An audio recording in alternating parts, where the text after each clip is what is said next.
এখন তোমার রিঠা কোথাকার বলো তো? কত কত করে ধরবা? এত কেন? আর আইন মাছটা কত রাখবা? হ্যাঁ, আর রিঠাটা ভালো হইব, একদম ফ্রেশ। কবে ধরছো? পাবদাও ভালো, গুলশা ভালো। কবে ধরছো?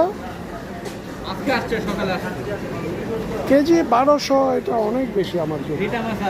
আমরা তো শোনো, আমরা হচ্ছে অতীব সাধারণ লোক, আমাদের কাছে 1200 টাকা কেজি বললে এটা আমরা খাইতে পারবো না, আমাদের দেশে চলে যেতে হবে। তাহলে তুমি এটা বুঝ করে বলো। তোমার নামটা কি জানে? হ্যাঁ, আহসান হাবিব। তুমি কিশোরগঞ্জের ছেলে না? যাক, আল্লাহ ভরসা।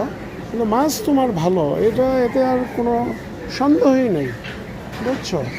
কিন্তু তোমার এই রিঠা মাছ কত রাখবা ভাই সাহেব? তোমরা যদি এত লাভ করো, এটা তুমি খুব বেশি হলে তোমার পিছনে যদি আমি থাকতাম, আর তুমি এই যে কিনতেছ, এটা দেখা যায় যে 600 টাকায় তুমি কিনে আনছো। আমার মনে হচ্ছে যে এটা এই কোয়ালিটির, এটা রিঠা বেশি হয় কিন্তু এগুলির কেজি বেশি হতে হয়। মানে যখন রিঠাগুলির ওজন বেশি হবে তখন ওইটার দাম বেশি।